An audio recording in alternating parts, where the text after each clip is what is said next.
Assalamu alaikum wa rahmatullah. Nous voici aujourd'hui à côté du cheikh Zakaria Fakirullah pour s'entretenir avec lui sur son domaine. Maintenant, ya cheikh, est-ce que vous pouvez vous présenter? Alhamdulillah wa salatu wa salam ala rasulillah. Moi, comme vous l'avez dit, je m'appelle Zakaria. Donc, je fais la ruqya. Je suis exorciste en français, mais avec la charia. Maintenant, comme vous l'aviez entendu, le cheikh Zakaria, malgré son jeune âge, il a toujours porté ses ambitions sur la médecine prophétique. Aujourd'hui, nous sommes là pour s'entretenir avec lui posant des questions sur son domaine. La première question que nous allons lui poser est de savoir, ya cheikh, quelle est votre première expérience, l'expérience marquante celle qui vous a marqué dans votre domaine dans ce que vous faites? Donc l'expérience qui m'a le plus marqué dans ce domaine, c'est quoi? C'est qu'il y a beaucoup de gens que j'ai soignés par la grâce d'Allah dans le passé. C'est qu'un jour j'ai eu à traiter une femme qui était tellement bloquée dans sa vie. Et qu'en plus de cela, elle avait des jeans qui étaient en elle. Dès qu'elle commence à faire la prière, elle se gifle elle-même. Donc les djinns ne la laissaient pas faire des prières. À cause des pactes que les djinns ont signés avec ses ancêtres. Donc les djinns se l'ont fatigué. Masha'Allah, quand on l'a traité, alhamdulillah, cela a cessé par la grâce d'Allah subhanahu wa ta'ala. Votre expérience marquante dans ce domaine? Ça m'a beaucoup augmenté l'expérience. Masha'Allah. Mais ce métier présente-t-il des risques? Si tu apprends la ruqya uniquement que pour toi ou ta famille, il n'y a pas de risque en soi. Mais si tu apprends pour soigner la ummat c'est quoi? C'est la communauté. Donc il y a beaucoup de risques en cela. C'est comme si tu marches sur la queue d'un chien, il va se retourner pour te mordre. Et ça c'est normal. Ces risques-là, peut-être que ça ne va pas essayer de motiver aux gens à pouvoir aussi exercer le même domaine que vous.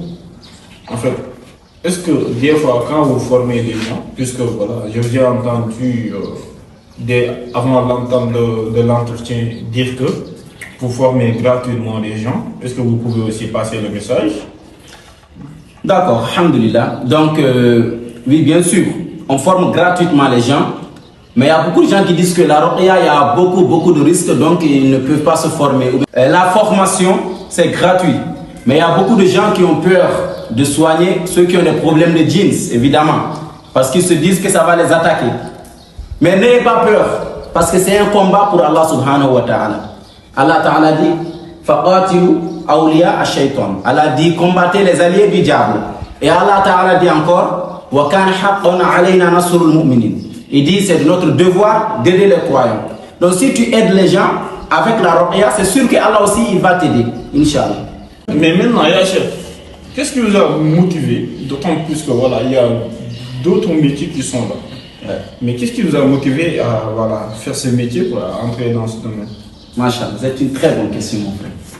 Alors, ce qui m'a motivé à entrer dans ce travail, qui est la ruqya, c'est que je regarde la situation de la ummat, de la communauté de Rasoul sallallahu alayhi wa sallam. Dès qu'ils sont touchés par des problèmes de djinn, ils vont chercher la solution, mon frère, dans le shirk, en dehors de l'islam.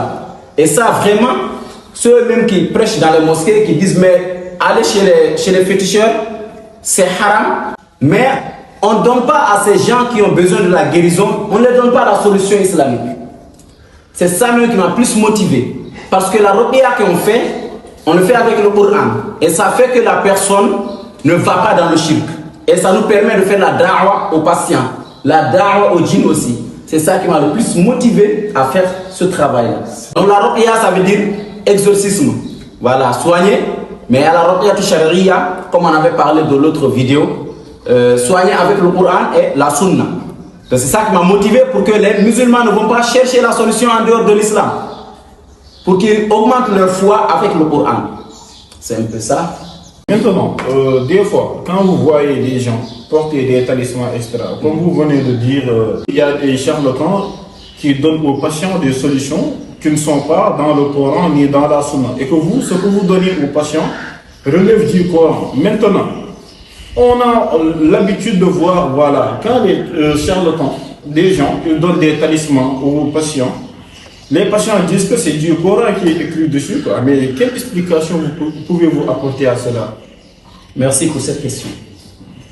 Donc il faut savoir que la plupart de ceux qui viennent se soigner chez nous ont déjà fait le tour de la plupart des charlatans, de leur quartier ou bien de leur endroit. Est-ce que vous voyez? Il faut savoir que dès qu'une patiente vient et qu'on voit que la personne a des talismans ou des gris-gris, et que la personne nous dit non, ce qui est dans les gris-gris, c'est le nom d'Allah, c'est le verset coranique. Mais quand on enlève ces gris-gris, on voit autre chose dedans. Des carrés magiques, des noms de djinns. Je vous donne des exemples de noms de djinns qu'ils écrivent. Hein. Voilà. Par exemple, ils vont écrire les noms d'Allah et les versets coraniques. Mais ils vont mélanger avec Aham Shafakun, Hala'un Yasun. Ou bien ils vont mélanger avec Kaifa Shadmuka. Kaifa Shadmuka, selon les marabouts qui m'ont contacté, ils disent que Kaifa Shadmuka, c'est le nom d'un djinn. Mais c'est une djinn qui est vieille. Maintenant, le nom Kaifa Shadmuka, chaque lettre relève le nom de ses enfants, de un de son enfant. Je vous donne un exemple. Par exemple, Kaifa Shadmuka, c'est le nom de la maman. Le K, c'est Kaslaun. Le Ya, c'est Ya'lasun. Est-ce que tu vois? Donc, dès que la personne porte cela, ça va faire que ces djinns-là qui vont venir dans sa vie et vont fatiguer la personne, vont fatiguer sa descendance.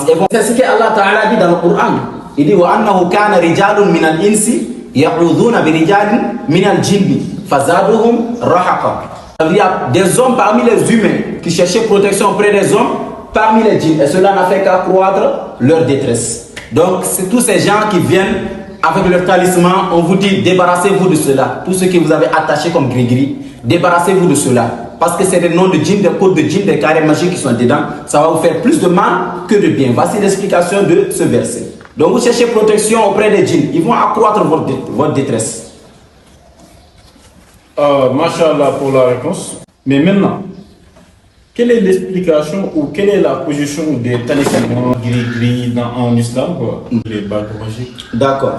Donc, en ce qui concerne les gris-gris, les talismans, les bagues, c'est ça? Donc, il y a ça, il y a divergence entre les savants. Il y a d'autres savants qui disent que tant que c'est les noms d'Allah qui sont dedans, ou les versets coraniques, il y a d'autres qui disent qu'il n'y a pas de problème.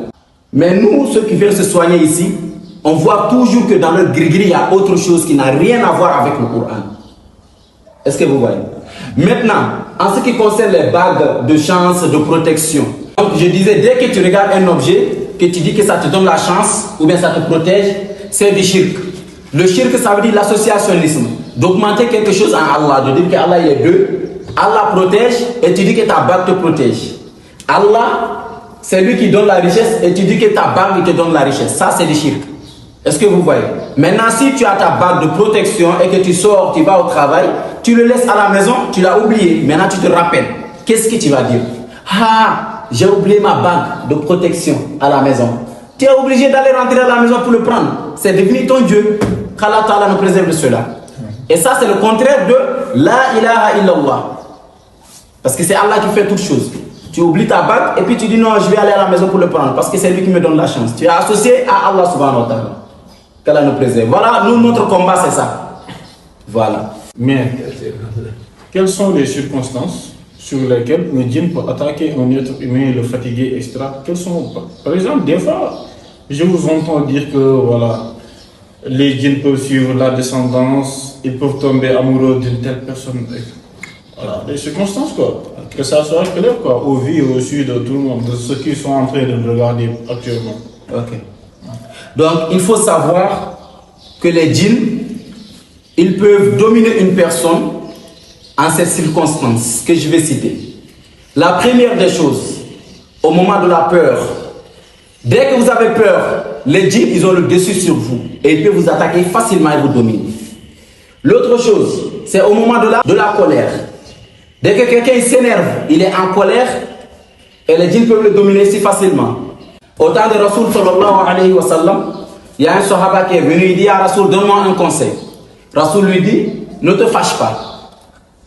Il dit à Rasoul, donne-moi un conseil. Rasoul lui dit, ne te fâche pas. Il lui dit cela jusqu'à la troisième fois. Rasoul lui dit ne te fâche pas. Ça veut dire qu'au moment de la colère, les djinns peuvent dominer une personne si facilement. Est-ce que vous voyez? Maintenant, l'autre chose, c'est le moment de la tristesse. Au moment de la tristesse. Par exemple, quelqu'un qui est décédé, un membre de la famille qui est décédé, ou bien un malheur qui est arrivé.